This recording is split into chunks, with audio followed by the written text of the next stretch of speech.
اسلامی تاریخ میں اب تک بہت سے مسلمان خلفاء اور بادشاہ گزر چکے ہیں جنہوں نے بہت سی فتوحات حاصل کی اور اسلامی سرحدوں میں اضافہ کیا۔ ان میں سے بہت سے سلطان اپنی بے مثال بہادری اور فتوحات کی وجہ سے جانے جاتے ہیں، لیکن کچھ مسلمان حکمران ایسے بھی ہیں جو اپنے جبر، ظلم اور لاکھوں بے گناہ مسلمانوں کے قاتل کے نام سے بھی تاریخ میں مشہور ہیں۔ آج کی اس ویڈیو میں ہم 5 ایسے ہی ظالم ترین مسلمان حکمرانوں کا ذکر کریں گے جنہوں نے لاکھوں بے گناہ مسلمانوں کا قتل عام کیا تھا۔ نمبر 5، نادر شاہ۔ نادر شاہ ایران میں خاندان افشار کا پہلا بادشاہ تھا جس نے صفوی سلطنت کا تختہ الٹ کر افشار خاندان کی بنیاد ڈالی تھی۔ یہ وہ ظالم بادشاہ تھا جس نے صرف شک کی بنا پر اپنے سگے بیٹے کی آنکھیں نکال لی تھی۔ 1732 عیسوی میں اس نے طہماسپ شاہ کو معزول کرنے کے بعد اس کے بیٹے عباس سوم کو تخت پر بٹھایا۔ اس کے بعد نادر عثمانی سلطنت کے علاقوں پر حملہ آور ہوا اور 3 سال تک ترکوں سے لڑائی ہوتی رہی۔ جولائی 1333 عیسوی میں بغداد کے قریب ایک لڑائی میں نادر کو شکست ہوئی اور وہ زخمی بھی ہو گیا، لیکن اسی سال کرکوک کے مقام پر اور 1735 عیسوی میں ایریوان کے پاس بھاگون کے مقام پر نادر نے ترکوں کو فیصلہ کن شکستیں دی اور گرجستان اور آرمینیا پر قبضہ بھی کر لیا۔ ان فتوحات نے نادر کی شہرت کو 4 چاند لگا دیے۔ ایرانی اس کو ایران کا نجات دہندہ سمجھتے تھے اور انہوں نے اس کے سامنے تخت ایران پیش کر دیا۔ 1736 عیسوی میں نادر شاہ نے عباس سوم کو معزول کر کے اپنی بادشاہت کا اعلان کر دیا۔ بادشاہ بننے کے بعد نادر شاہ نے 80,000 کی فوج کے ساتھ ہندوستان کی طرف رخ کیا جہاں مغلوں کی حکومت قائم تھی۔ نادر شاہ نے پہلے تو دہلی سے باہر میدان جنگ میں ہزاروں مغلوں کا قتل عام کیا اور پھر اس نے 1739 عیسوی میں سابق وسطی ایشیائی حملہ آوروں کی طرح درندگی اور قتل و غارت کا مظاہرہ کرتے ہوئے وہ دہلی شہر میں داخل ہوا جہاں اس نے 2 ماہ تک قیام کیا۔ اس کے دہلی کے قیام کے دوران جب یہ افواہ پھیلی کہ نادر شاہ قتل ہو گیا ہے تو اس کے ایرانی سپاہیوں کی لوٹ مار سے تنگ آئے ہوئے شہریوں نے جا بجا نادر کی افواج پر حملے کرنا شروع کر دیے۔ کہا جاتا ہے کہ نادر شاہ اس سے طیش میں آ گیا اور اس نے مسجد میں داخل ہو کر تلوار سونت لی اور قتل عام کا حکم دیا۔ نادر شاہ نے حکم دیا کہ جہاں کہیں کوئی ایک ایرانی بھی مارا گیا ہو وہاں کی ساری آبادی کو تہہ تہہ کر دیا جائے۔ صبح 9 بجے کے قریب ایرانی فوج نے اپنی ہولناک کارروائی کا آغاز کیا۔ جب بازاروں میں موجود لوگ قتل کر دیے گئے تو ایرانی فوجوں نے دکانوں اور مکانوں کے دروازے توڑ کر اندر موجود لوگوں کو تہہ تہہ کر دیا۔ بہت سی عمارتوں کو آگ لگا کر تباہ کر دیا گیا اور ان کے مکینوں کو زندہ جلا دیا گیا۔ نادر شاہ نے شہری آبادی کو مزید سبق سکھانے کا فیصلہ کیا۔ اس نے حکم دیا کہ لاشوں کو دفن کرنے نہ دیا جائے تاکہ دہلی کے لوگوں کو عبرت حاصل ہو۔ مورخین نے اس قتل عام میں مارے جانے والوں کی تعداد 8,000 سے لے کر 4 لاکھ تک بیان کی ہے۔ محتاط اندازہ یہ ہے کہ ان لوگوں کو چھوڑ کر جنہوں نے خوف کے مارے خودکشی کی اور جن میں عورتیں پیش تھیں، کوئی 20,000 آدمی ایرانی فوج کے ہاتھوں مارے گئے۔ اس کے بعد نادر شاہ دہلی کو چھوڑ کر اور بادشاہت محمد شاہ رنگیلا کو واپس کر کے واپس تو چلا گیا، لیکن 200 سال کی جمع شدہ شاہی محل کی دولت اور شاہ جہاں کا مشہور تخت طاؤس باشمول کوہ نور ہیرا اپنے ساتھ ایران لے گیا۔ اور 1741 سے 1743 عیسوی کے درمیان میں نادر شاہ داغستان کے پہاڑوں میں بغاوت کچلنے میں مصروف رہا، لیکن اس میں اسے شدید ناکامی کا سامنا کرنا پڑا۔ کہا جاتا ہے کہ داغستان کی بغاوت کو دبانے میں ناکامی نے نادر کو چڑچڑا بنا دیا تھا۔ اب وہ شکی اور بد مزاج ہو گیا تھا اور اپنے لائق بیٹے اور ولی عہد رضا کلی کو مخص اس بے بنیاد شک کی بنیاد پر کہ وہ باپ کو تخت سے اتارنا چاہتا ہے اس نے اندھا کر دیا۔ اس کے بعد ایران میں جگہ جگہ بغاوتیں پھوٹنے لگیں۔ ان بغاوتوں کو جب نادر نے سختی سے کچلا تو اس کی مخالفت عام ہو گئی۔ آخر کار 1747 عیسوی میں اس کے محافظ دستے کے سپاہیوں نے ایک رات اس کے خیمے میں داخل ہو کر اسے قتل کر دیا۔ نمبر 4، سلطان سلیم اول۔ سلطان سلیم اول سلطنت عثمانیہ کے 9ویں سلطان تھے۔ انہوں نے سب سے پہلے اپنے والد سلطان بایزید ثانی کے خلاف بغاوت کی اور اپنے والد بایزید ثانی کو تخت سے اتارنے کے بعد انہوں نے خود تخت سنبھالا۔ قانون کے مطابق انہوں نے تخت سنبھالتے ہی اپنے تمام بھائیوں اور بھتیجوں کو قتل کر ڈالا۔ سلطان سلیم پہلے ایسے عثمانی سلطان تھے جنہوں نے یورپ کی بجائے ایشیا میں ہم مذہب مسلمان ریاستوں پر حملے کیے اور لاکھوں بے گناہ مسلمانوں کا قتل عام کیا۔ سلطنت عثمانیہ کے ہمسائے میں ایک طرف صفوی سلطنت تھی، جبکہ دوسری طرف مشرق وسطیٰ اور حجاز مقدس میں مملوکوں کی حکومت قائم تھی۔ سلطان سلیم نے سب سے پہلے صفوی سلطنت سے ٹکر لینے کا فیصلہ کیا، لیکن اس نے جنگ سے پہلے اپنے جاسوسوں سے اناطولیہ میں موجود شیعوں کا شمار کروایا، جن کی تعداد لگ بھگ 70,000 نکلی۔ پھر اچانک سلطان سلیم نے ایک دن 40,000 شیعوں کو قتل کرا دیا، جبکہ باقی ماندہ 30,000 جن میں بچے اور عورتیں شامل تھے ان کو قید میں ڈال دیا۔ اس کے بعد سلطان سلیم نے 20 اپریل 1514 عیسوی کو 1,40,000 فوج کے ساتھ ایران کے پائے تخت تبریز کا رخ کیا۔ 24 اگست 1514 عیسوی کو چلدران کے میدان میں دونوں فوجوں میں خون ریز جنگ ہوئی، جس میں صفوی سلطنت کو شکست ہوئی اور 50,000 صفوی سپاہی اس جنگ میں مارے گئے۔ اس فتح کے بعد سلطان سلیم نے مصر کی مملوک سلطنت کا رخ کیا، جو پچھلے 250 برس سے مصر میں برسر اقتدار تھی۔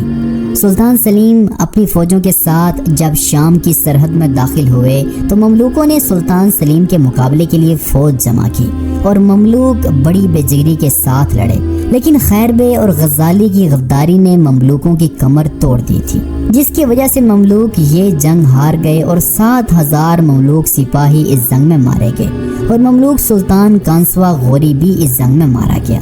مملوک سلطان کی موت کے بعد مملوکوں نے تومان بے کو نیا سلطان بنایا، جس نے 22 جنوری 1517 عیسوی کو مملوک فوج کے ساتھ عثمانیوں کا مقابلہ کیا۔ اس جنگ میں عثمانی صدر اعظم عثمان پاشا اور ہزاروں عثمانی سپاہی مملوکوں کے ہاتھوں مارے گئے، لیکن ان سب کے باوجود عثمانی توپوں کے سامنے مملوک ٹھہر نہ سکے اور دیکھتے ہی دیکھتے 25,000 مملوک سپاہی مارے گئے۔ اس کے بعد عثمانی فوجیں قاہرہ میں داخل ہوئیں، جس کے بعد تومان بے نے اچانک ان میں سے ایک دستے پر حملہ کر کے مکمل قتل کر ڈالا۔ اس سے سلطان سلیم کو سخت غصہ آیا اور انہوں نے بہترین فوجیں قاہرہ میں روانہ کی، لیکن مملوکوں نے سخت مزاحمت کی۔ اس پر سلطان سلیم نے جان بخشی کے وعدے پر ہتھیار ڈالنے کی پیشکش کی، جس سے 700 ممتاز مملوکوں نے ہتھیار ڈال دیے، لیکن سلطان سلیم نے وعدہ خلافی کرتے ہوئے ان سب کو قتل کرا دیا اور حکم دیا کہ شہر کے تمام باشندے قتل کر دیے جائیں، جس کے بعد 50,000 مسلمان عثمانی فوج کے ہاتھوں مارے گئے۔ نمبر 3، امیر تیمور۔ امیر تیمور تیموری سلطنت کا بانی تھا۔ امیر تیمور کا شمار بلا شبہ اسلامی تاریخ کے بڑے فاتحین میں کیا جاتا ہے، لیکن تیمور کی ان فتوحات میں لاکھوں کی تعداد میں بے گناہ انسانی جانوں کا ضیاع ہوا تھا۔ بلخ میں تخت نشین ہونے کے بعد تیمور نے ان تمام علاقوں اور ملکوں پر قبضہ کرنا اپنا حق اور مقصد قرار دیا جن پر چنگیز خان کی اولاد حکومت کرتی تھی۔ اس غرض سے اس نے فتوحات اور لشکر کشی کے ایسے سلسلے کا آغاز کیا جو کہ اس کی موت تک پورے 37 سال تک جاری رہا۔ تیمور کے ابتدائی چند سال چغتائی سلطنت کے باقی ماندہ حصوں پر قبضہ کرنے میں صرف ہو گئے۔ اس کے بعد تیمور نے ایران میں نئی لشکر کشی کا آغاز کیا جو کہ یورش 5 سالہ کہلاتی ہے۔ اس مہم کے دوران میں اس نے ہمدان، اصفہان اور شیراز فتح کیے۔ کہا جاتا ہے کہ صرف اصفہان شہر میں تیمور نے 70,000 مسلمانوں کا قتل عام کیا تھا۔ 1398 میں تیمور ہندوستان کو فتح کرنے کے ارادے سے روانہ ہوا۔ امیر تیمور کی ہندوستان پر حملے کی اصل وجہ یہاں کی دولت لوٹنا تھی۔ دہلی کے تخت پر تغلق خاندان نااہل اور کمزور تھا۔ اس کے نتیجے میں ہندوستان طائف الملوکی کا شکار ہو چکا تھا۔ ان حالات سے فائدہ اٹھانے کی خاطر امیر تیمور نے ہندوستان پر جو اپنی زراعت اور معاشی خوشحالی کی بنا پر سونے کی چڑیا سمجھی جاتی تھی حملے کا فیصلہ کیا۔ جن شہروں کو امیر تیمور اور اس سے پہلے اس کے بیٹے پیر محمد کی افواج نے اپنے پاؤں تلے رون ڈالا تھا، ان سب کے حکمران مسلمان تھے۔ ملتان، تلمبا، اچ شریف، پاک پتن، دیپال پور اور دہلی، ان سب شہروں میں اس کا مقابلہ مسلمانوں سے ہی ہوا۔ پنجاب کا گورنر شہاب الدین مبارک خان تھا اور دہلی کے تخت پر تغلق حکمران تخت نشین تھے۔ ان شہروں کی آبادی جسے تیمور نے تحت طے کیا بیشتر مسلمانوں پر مشتمل تھی۔ دہلی پر حملے کے بعد تیمور نے اپنی فوج کو 7 دن تک قتل و غارت کرنے کا حکم دیا۔ تیمور کا اصل مقصد کچھ اور تھا، وگرنہ وہ مسلمانوں کے شہر لوٹ کر واپس نہ جاتا، بلکہ جنوبی ہند کا رخ کرتا جو غیر مسلموں کا گھر تھا۔ اس کے بعد تیمور نے 1399 عیسوی میں حلب، حمص اور بالبک کو فتح کرتا ہوا وہ دمشق جا پہنچا، اور حسب دستور اس نے لوگوں کا قتل عام کیا اور شہروں کے شہر جلا ڈالے۔ اس کے بعد تیمور نے سلطنت عثمانیہ کی طرف رخ کیا، اور 1400 عیسوی میں تیمور عثمانی سلطنت میں داخل ہوا اور اس نے سیواس کا محاصرہ کر لیا اور تمام شہریوں کو موت کے گھاٹ اتار ڈالا، جبکہ سیواس شہر کے محافظ جن کی تعداد 4000 تھی، تیمور نے انہیں زندہ دفن کرا دیا۔ سلطان بایزید جو کہ اس دوران قسطنطنیہ کے محاصرے میں مصروف تھے، جب انہیں یہ اطلاع ملی تو محاصرہ اٹھا کر تیمور کے مقابلے کے لیے نکل پڑے۔ 21 جولائی 1402 عیسوی کو انقرہ کے میدان میں تیموری فوجوں اور عثمانی فوجوں کے درمیان خون ریز جنگ ہوئی، جس میں سلطان بایزید کو شکست ہوئی اور وہ زندہ گرفتار کر لیا گیا، اور قید ہی کی حالت میں عثمانی سلطان کی موت ہوئی، جبکہ 40,000 عثمانی اس جنگ میں تیموری فوج کے ہاتھوں مارے گئے۔ نمبر 2، حجاج بن یوسف۔ حجاج بن یوسف آل امیہ کا وہ پالتو کتا تھا جس نے بنو امیہ کو خوش کرنے کے لیے ہزاروں مسلمانوں کو بے دردی کے ساتھ شہید کیا تھا۔ حجاج بن یوسف کو آل امیہ نے مکہ میں موجود حضرت عبداللہ ابن زبیر کی حکومت کو ختم کرنے کے لیے روانہ کیا۔ اس نے مکہ کی ناکہ بندی کر کے غذائی بحران پیدا کر دیا اور سنگباری کی۔ جب شامی خانہ کعبہ کی حرمت یا پھر حضرت عبداللہ بن زبیر کی وجہ سے سنگباری کرنے میں ہچکچاتے تو حجاج خود سنگباری کرتا۔ اس مہم میں اس نے انتہائی سفاکی کا مظاہرہ کر کے عبداللہ بن زبیر کو شہید کر ڈالا اور ان کی لاش کو کئی روز تک پھانسی پر لٹکائے رکھا۔ اس کا نتیجہ یہ نکلا کہ اسے حجاز کا گورنر بنا دیا گیا۔ حجاج بن یوسف کو گورنر حجاز اس لیے بنایا گیا تھا کہ وہ اموی اقتدار کو اس مقدس سرزمین میں مستحکم کر ڈالے۔ چنانچہ کچھ دیر تک مکہ میں مقیم رہنے کے بعد اس نے ہر اس شخص کو قتل کروا ڈالا جس سے اموی اقتدار کے خلاف زبان کھولنے کی توقع کی جا سکتی تھی۔ حضرت سعید بن جبیر جو کہ ایک تابعی بزرگ تھے، ایک دن منبر پر بیٹھے ہوئے یہ الفاظ ادا کر رہے تھے کہ حجاج ایک ظالم شخص ہے۔ ادھر جب حجاج کو پتہ چلا کہ آپ میرے بارے میں ایسا گمان کرتے ہیں تو آپ کو دربار میں بلا لیا اور پوچھا، کیا تم نے میرے بارے میں ایسی باتیں بولی ہیں؟ تو آپ نے فرمایا، ہاں، تو ایک ظالم شخص ہے۔ یہ سن کر حجاج کا رنگ غصے سے سرخ ہو گیا اور آپ کے قتل کے احکامات اس نے جاری کیے۔ جب آپ کو قتل کے لیے دربار سے باہر لے کر جانے لگے تو آپ مسکرا دیے۔ حجاج کو ناگوار گزرا اور اس نے پوچھا کہ آپ کیوں مسکرائے؟ تو آپ نے جواب دیا کہ تیری بے وقوفی پر اور جو اللہ تجھے ڈھیل دے رہا ہے اس پر مسکرا رہا ہوں۔ حجاج نے پھر حکم دیا کہ اسے میرے سامنے ذبح کر دو۔ جب خنجر گلے پر رکھا گیا تو آپ نے اپنا رخ قبلے کی طرف کیا اور یہ جملہ فرمایا، اے اللہ، میرا چہرہ تیری طرف ہے اور تیری رضا پر راضی ہوں۔ یہ حجاج نہ موت کا مالک ہے اور نہ ہی زندگی کا۔ جب حجاج نے یہ سنا تو بولا کہ اس کا رخ قبلے کی طرف سے پھیر دو۔ جب قبلے سے رخ پھیرا گیا تو آپ نے فرمایا، اے اللہ، جدھر بھی ہو تو ہر جگہ موجود ہے، مشرق مغرب ہر طرف تیری حکمرانی ہے۔ میری دعا ہے کہ میرا قتل اس کا آخری ظلم ہو اور میرے بعد اسے کسی پر مسلط نہ فرمانا۔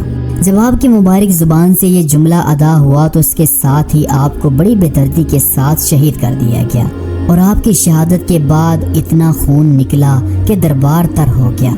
ایک سمجھدار بندہ بولا کہ اتنا خون تب نکلتا ہے جب کوئی خوشی خوشی مسکراتا اللہ کی رضا پر راضی ہو جاتا ہے۔ حجاج ایک ظالم شخص تھا۔ اس نے اپنی زندگی میں ایک خونخوار درندے کا روپ دھار لیا تھا۔ ایک طرف موسیٰ بن نصیر اور محمد بن قاسم کفار کی گردنیں اڑا رہے تھے اور دوسری طرف وہ خود اللہ کے بندوں، اولیاء اور علماء کے خون سے ہولی کھیل رہا تھا۔ حجاج نے 1,20,000 انسانوں کا قتل عام کیا۔ اس کے جیل خانوں میں ایک دن میں 80,000 ہزار قیدی ایک وقت میں ہوتے تھے، جن میں سے 30,000 عورتیں ہوتی تھیں۔ اس نے جو آخری قتل کیا وہ عظیم تابعی حضرت سعید بن جبیر تھے۔ انہیں شہید کرنے کے بعد حجاج پر وحشت سوار ہو گئی تھی۔ وہ نفسیاتی مریض بن گیا تھا۔ حجاج جب بھی سوتا حضرت سعید بن جبیر اس کے خواب میں آ کر اس کا دامن پکڑ کر کہتے، اے دشمن خدا، تم نے مجھے کیوں قتل کیا؟ میں نے تیرا کیا بگاڑا تھا؟ جواب میں حجاج کہتا کہ مجھے اور سعید کو کیا ہو گیا ہے۔ اس کے ساتھ حجاج کو وہ بیماری لگ گئی جس میں سخت سردی کلیجے سے اٹھ کر سارے جسم پر چھا جایا کرتی ہے۔ وہ کامتا تھا، آگ سے بڑی انگیٹھیاں اس کے پاس لائی جاتی تھیں اور اس قدر قریب رکھ دی جاتی تھیں کہ اس کی کھال جل جاتی تھی، مگر اسے احساس نہیں ہوتا تھا۔ ایک طبیب نے گوشت کا ٹکڑا لیا اور اسے دھاگے کے ساتھ باندھ کر حجاج کے حلق میں اتار دیا گیا۔ تھوڑی دیر کے بعد دھاگے کو کھینچا تو اس گوشت کے ٹکڑے کے ساتھ بہت عجیب نسل کے کیڑے چمٹے ہوئے تھے اور اتنی بدبو تھی جو پورے 1 مربع میل کے فاصلے پر پھیل گئی۔ درباری اٹھ کر بھاگ گئے، حکیم بھی بھاگنے لگا۔ حجاج بولا، تو کدھر جاتا ہے؟ علاج تو کر۔ حکیم بولا، تیری بیماری زمینی نہیں بلکہ آسمانی ہے۔ جب ساری تدبیروں سے حجاج مایوس ہو گیا تو اس نے حضرت حسن بصری رحمۃ اللہ کو بلوایا اور ان سے دعا کی درخواست کی۔ وہ حجاج کی حالت دیکھ کر رو پڑے اور فرمانے لگے، میں نے تجھے منع کیا تھا کہ نیک بندوں کے ساتھ چھیڑ چھاڑ نہ کرنا، ان پر ظلم نہ کرنا، مگر تو باز نہ آیا۔ اس کے بعد حجاج چند ہی دن زندہ رہا اور اس کا پیٹ پھٹ گیا، جس کی وجہ سے اس کی موت واقع ہو گئی۔ نمبر 1، یزید بن معاویہ۔ یزید کے بارے میں تمام امت مسلمہ متفق ہے کہ یہ وہ ظالم شخص تھا جس نے اقتدار کی لالچ میں رسول اللہ صلی اللہ علیہ وسلم کے نواسے سیدنا امام حسین علیہ السلام کا مبارک خون بہایا تھا۔ یزید نے حضرت معاویہ کی وفات کے بعد 30 سال کی عمر میں تخت سنبھالا اور بادشاہ بنتے ہی اس خبیث نے سب سے پہلا حکم حضرت امام حسین کو شہید کرنے کا جاری کیا، جس کے بعد یزیدی فوجیں عمرو ابن سعد کی سرکردگی میں کربلا پہنچی، جہاں پر 10 محرم الحرام 61 ہجری کو نواسے رسول صلی اللہ علیہ وسلم اور ان کے ساتھیوں سمیت یزیدیوں نے انہیں بڑی بے دردی کے ساتھ شہید کر دیا، اور ان کی شہادت کے بعد ان کی لاشوں پر یزیدی فوج نے گھوڑے تک دوڑائے۔ شہادت کے بعد ابن زیاد نے سر اقدس اور اہل بیت کو یزید کے پاس روانہ کیا۔ جب سیدنا امام حسین ابن علی کا سر مبارک یزید کے سامنے آیا تو اس بدبخت نے خوشی کا اظہار کرتے ہوئے کہنے لگا، کاش آج اس مجلس میں بدر میں مرنے والے میرے بزرگ اور قبیلے خزرج کی مصیبتوں کے شاہد ہوتے تو خوشی سے اچھل پڑتے اور کہتے، شاباش اے یزید، تیرا ہاتھ شل نہ ہو، ہم نے ان کے بزرگوں کو قتل کیا اور بدر کا انتقام لے لیا۔ سیدنا امام حسین کی شہادت کے علاوہ یزید نے زمین پر فساد پھیلایا، مکہ و مکرمہ اور مدینہ کی بے حرمتی کی۔ مسجد نبوی میں اس نے گھوڑے باندھے، ان کی لید اور پیشاب منبر اطہر پر پڑے۔ 3 دن مسجد نبوی صلی اللہ علیہ وسلم میں نہ تو اذان ہوئی اور نہ ہی نماز ادا کی گئی۔ لیکن سیدنا امام حسین کی شہادت کے صرف 3 سال کے بعد یزید کی موت ہو گئی۔ اللہ تعالیٰ کی لعنت ہو جنہوں نے نواسے رسول صلی اللہ علیہ وسلم کو بے رحمی سے شہید کیا، اور اللہ تعالیٰ یزید کو کروٹ کروٹ جہنم میں اعلیٰ مقام عطا فرمائے۔